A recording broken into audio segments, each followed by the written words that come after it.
A reminder again about the nervous system and the exercise we're going to do today. The inquiry today isn't really based on Deb Dana's work. One of the exercises we're going to do a little bit later is adapted from that work. So let's have a look at just some of these images and see what does that feel like as you're looking at those images.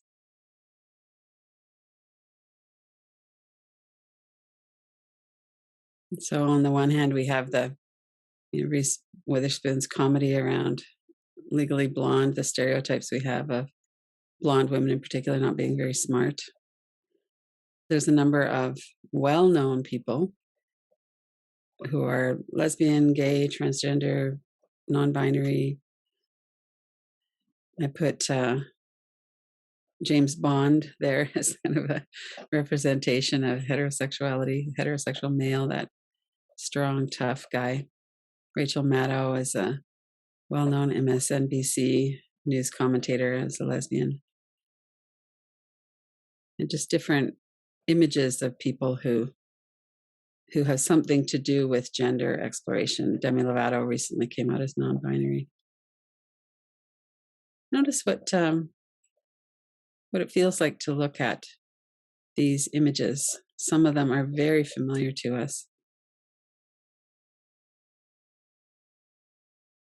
Elliot Page very bravely showing off his top surgery, his chest after top surgery. So these are images that are something that we might not have really noticed earlier and weren't widely available earlier, although some of them were. Billie Jean King was very famous. Boy George and Prince, and there was a lot of people who were famous, especially artists who were non-binary or who were not falling into the kind of heteronormativity. So this ability to really have this visibility of different options, I think, is so important. So I thought we could spend a little bit of time here. I will say the words and just notice how you resonate with them. You can close your eyes if you want. Of course, I'm not in charge of your eyes, so you can have them open if you want as well. And some of these will apply directly, some of them won't. And notice your expression there, or your reaction. I am a woman.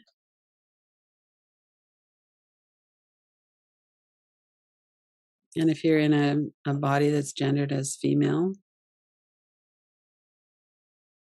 I'm a woman. What does that feel like? What does that mean?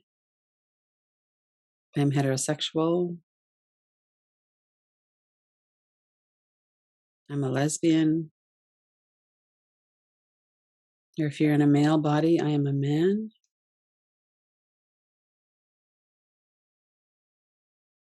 I am a gay man. I'm heterosexual.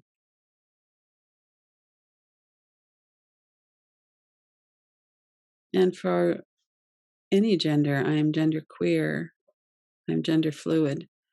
And let's pause there for a moment. One of the things we might notice is, how would we know if we are or if others are? So what are the stereotypes or the words that come to mind?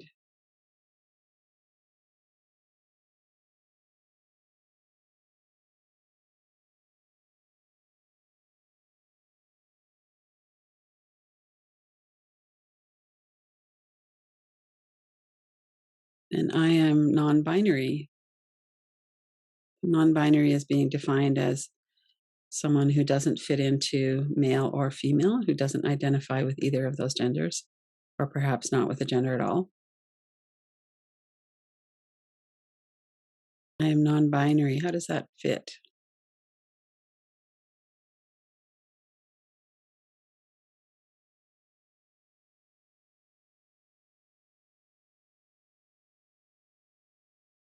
I am indigenous to spirit.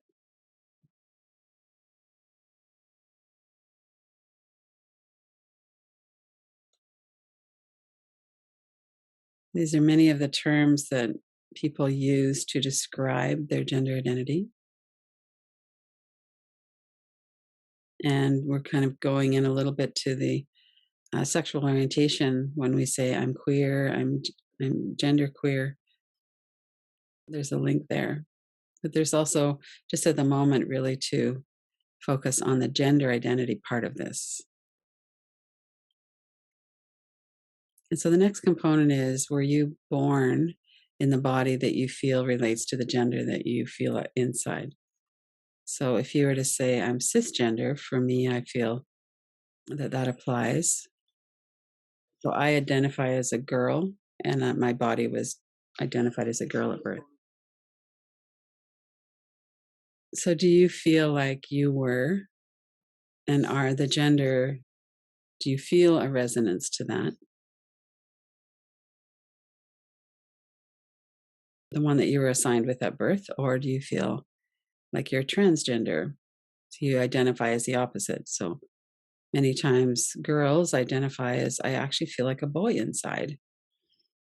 And Ellen Page, who transitioned into Elliot Page, talked about that. And many other people have too, of course. So if you've always felt like you were a boy inside a girl's body or a girl inside a boy's body, so just to take a moment to check into that for yourself.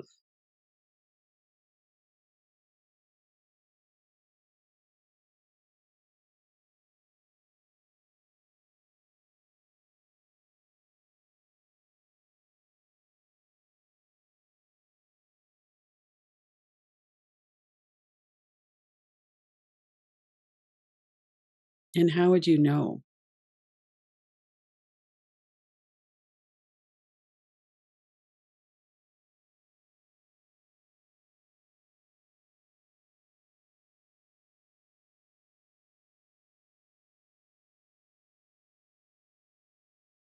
So obviously this is a very deep personal question of identity. So it's not something we could explore completely in a format like this.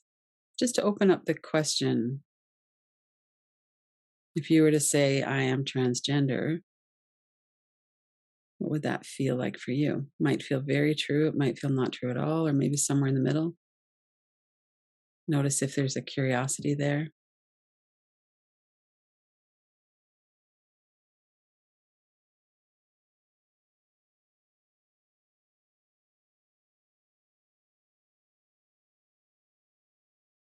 And notice your body and your breath. And then let's visit here the last paragraph for a moment. So I'm sexually attracted to people who are androgynous. They kind of not really far out on the binary of looking male, looking female. I'm sexually attracted to people who are androgynous. I'm sexually attracted to people who are the same gender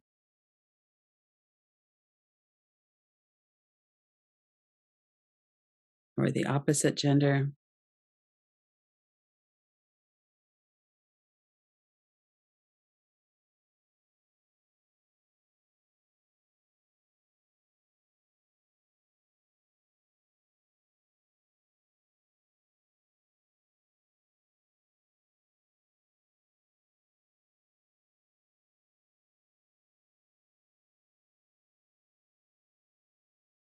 And we could notice what the situation is or what our resonance is with those terms as a child, as a teenager, as a younger adult. Now, has there been a lot of movement on that, on your sexual attraction throughout your life? Has it always been fairly consistent? Is it something that you've struggled with? Is it something that's pretty settled?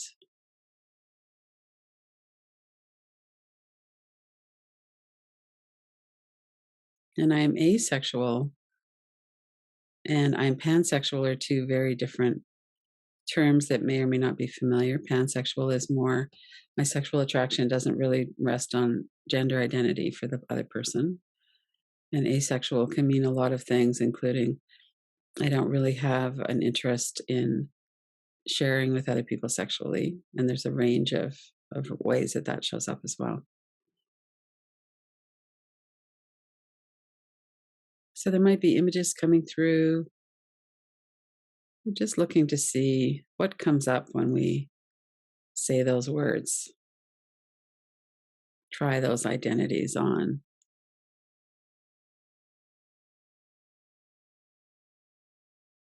In my sexual orientation, I lean towards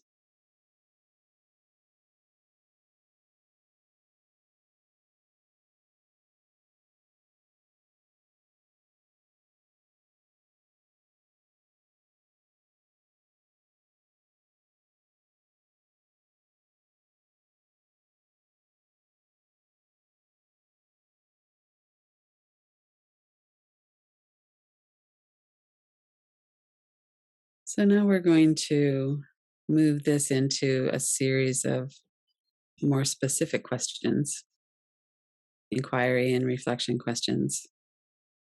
So again, we'll take several minutes for each of these. So if you want, you can read through them and kind of pick one or two that you really want to spend a little bit more time on. And if you don't want to do that, you could just sit back, close your eyes. I'll read out a new one every minute or so, something like that. So what does it mean to you when to say I identify as a man, as a woman, or as non-binary? How would you know if you are? These first two are related. What do you know or assume about you or someone else who identifies as that? So we're really looking into the conditioning in many ways.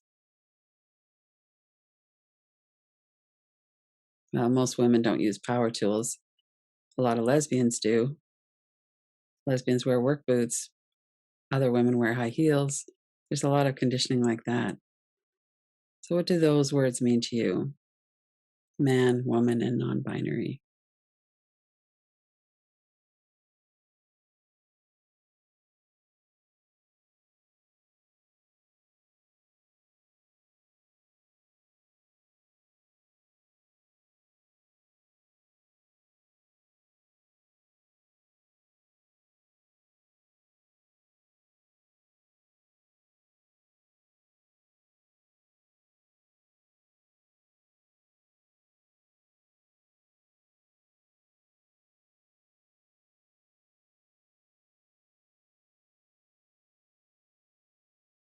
And for many of us, me included, we've really looked into those and rejected those that conditioning around that.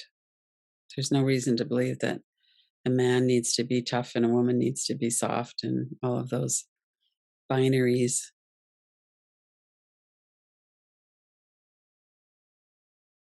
Let's include now if you fit in or if you didn't fit in with the dominant culture. So, either in relation to your gender identity or sexual orientation or both. And let's take some time here to really kind of sit with that from childhood. What is the first time that you knew that there was something different about you? And kind of let yourself sift through your history. There's kind of like a timeline goes through history. So you might have felt you fit in or didn't give it a second thought until you were a certain age. And then all of a sudden it was like, oh, or you might have known right from the beginning. You might have had a very supportive environment. You might not have. What was that like for you?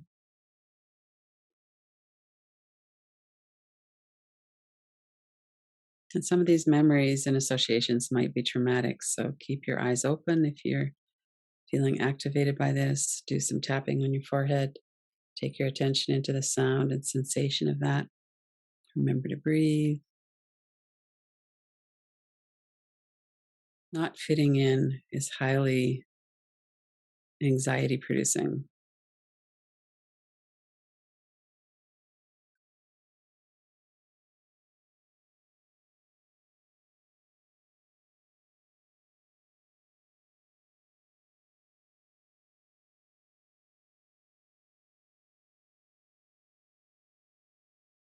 And then you may have found your people, so to speak. A lot of people with gender identity or sexual orientation that aren't the norm will move, used to anyway, move to bigger cities. I think that's often still the case. We wanted to find people that we felt comfortable with. So we might have felt very much out of sync with the dominant culture, but very much part of the subculture that we were with.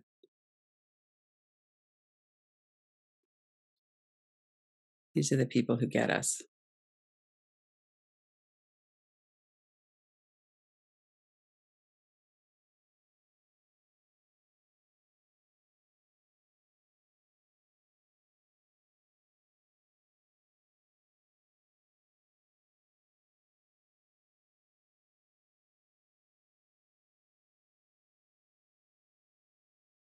And we could also bring in the timing of when we knew that we were different, and or when did you realize that not everybody is heterosexual.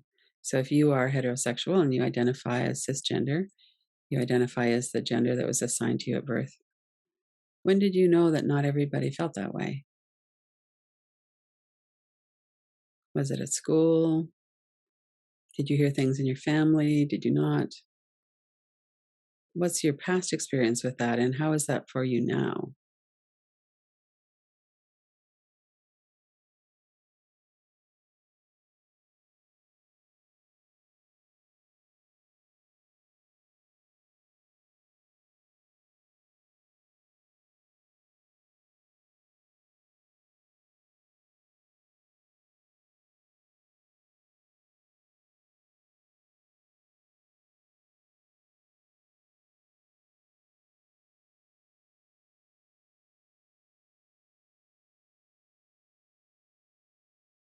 And there might be things in your past that is bringing up shame, like maybe you regret turning away from somebody who you kind of had a feeling that maybe they were queer or didn't identify the way you did. Maybe you participated in bullying even. So we're staying stable as much as we can with this. We might have painful experiences about this, and we might have been the target of some of that as well. Just to stay steady with this. A lot of it might have been that it didn't apply, and so you didn't never thought of it. Or maybe you had a really close friend or friends who were gay or transgender or something like that. So it's very important to you, even though you're heterosexual. So we have a range of experiences with this. Sometimes it's through our friends, sometimes our children, our parents.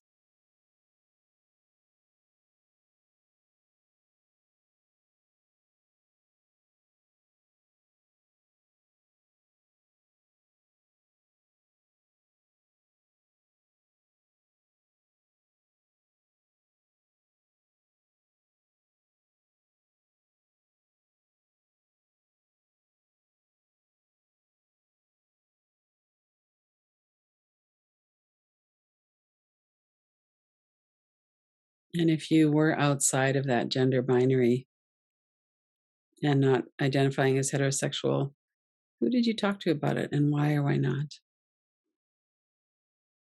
And this is really nuanced. It has a lot to do with power and safety. So there's not a right or wrong answer to this.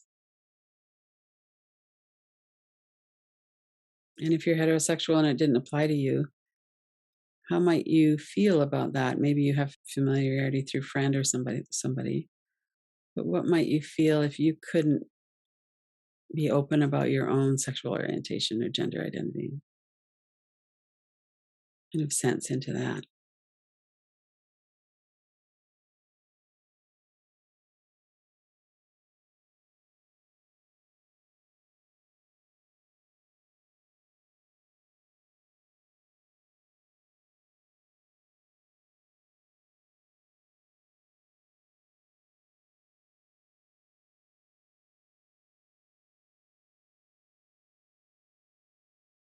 And then come back, kind of clear that screen a bit, take a few deep breaths. And this one is for all of us, no matter where we are, no matter what our history is. If you were completely free now, so maybe I'm kind of referring back to teenagers who tend to have a little bit more freedom and who are talking about this more openly and maybe exploring it more openly. We don't have to be teenagers, but if you had that climate where it's open and you could explore, what might you find and how might you identify? How might that look for you? Let yourself really explore the possibilities. Maybe I would identify as non binary, or what might that be?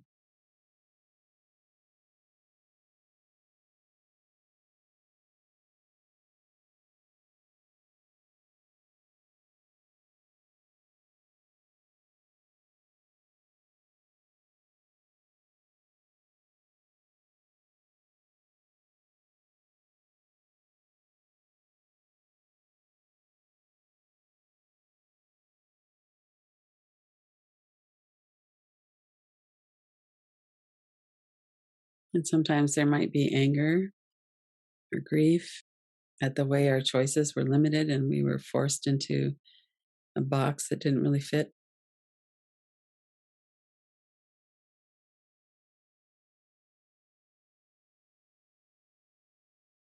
Certainly, this has a big impact on our internal feeling of I'm okay, I'm not okay, as well as our experience with other people. But if none of that coercion existed and none of that social shaming and exclusion, what might you move towards?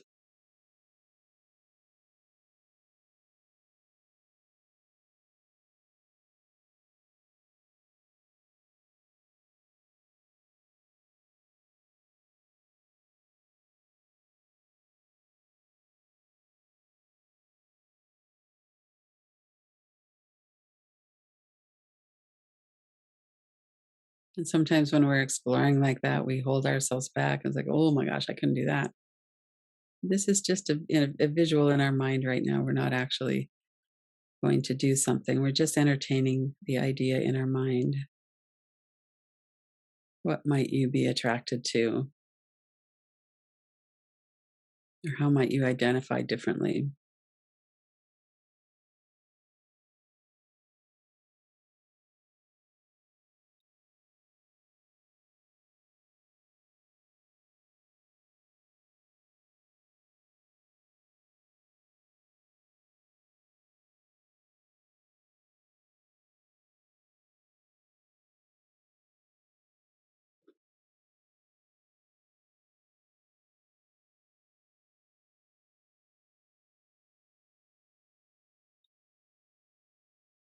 And then leaving all of that to the side now, let's do this Deb Dana inspired practice. So, ventral vagal is that feeling of groundedness, safety, connection. And the sympathetic is the fight or flight, that sympathetic arousal. Dorsal is that state of freeze or disconnection. So, look into what are you feeling right now? And in particular, sense into the part of you that might be feeling vulnerable right now. So, it could be that, that younger you who really wanted to explore something or express something, but felt like there was something really wrong with that or with you. It could be a variety of different things, but just to sense into that was quite stirring up the different explorations we were just doing, the reflections. And is there a part of you that feels really touched by this whole issue, maybe vulnerable, hurt? You could bring to mind age if that's here.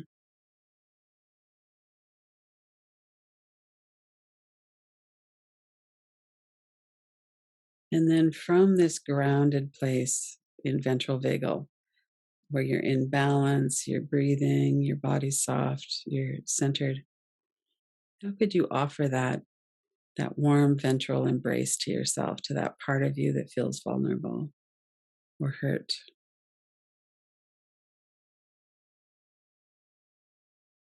How could you attune with that part of you? And it might be a visual kind of opening your arms or holding yourself, or it might not be visual, it might be more of a felt sense or both.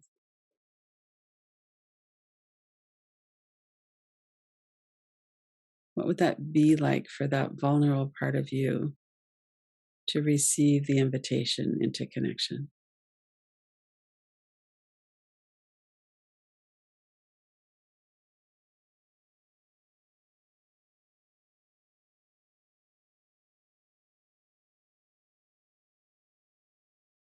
And notice your breath, notice your body.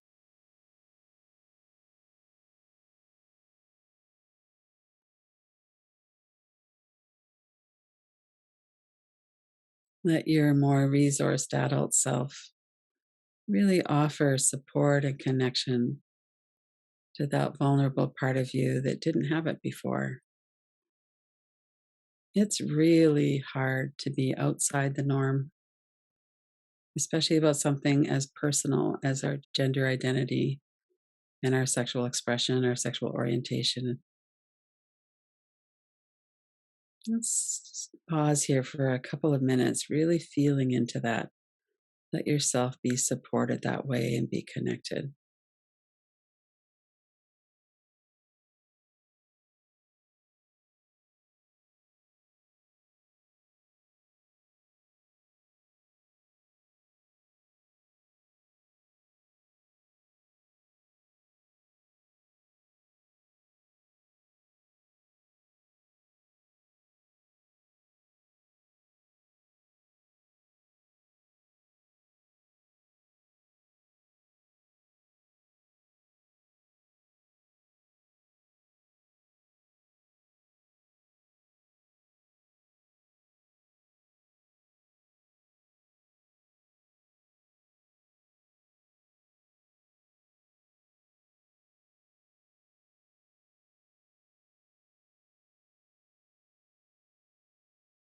Really anchoring in this sense of safety and connection with yourself. Feel that in your breath, let your body relax. If there are persistent thoughts, you could tap on your forehead or put the words, the images into a frame. Look at them over there on the other side of the room. Trace the space around the outside. Use these tools that we have. You could do box breathing, longer exhales. As you're staying really anchored in ventral vagal, this connected state, offer that to the parts of you or the ages of you that didn't have access to that. And that might have been last week or it might have been 30 years ago.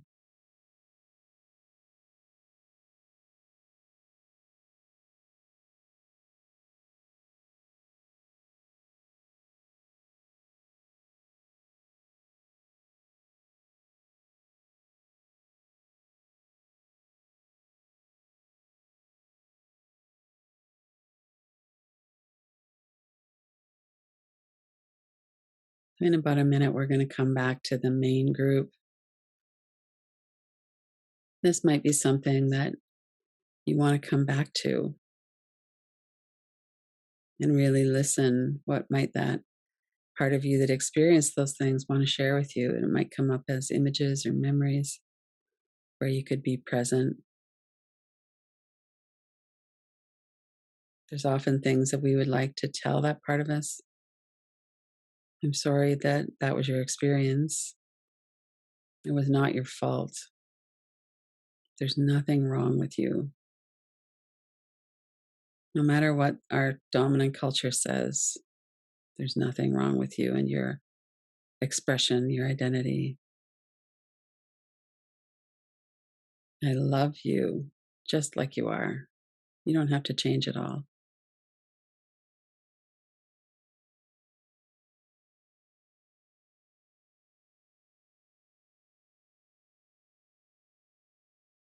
And building and strengthening that connection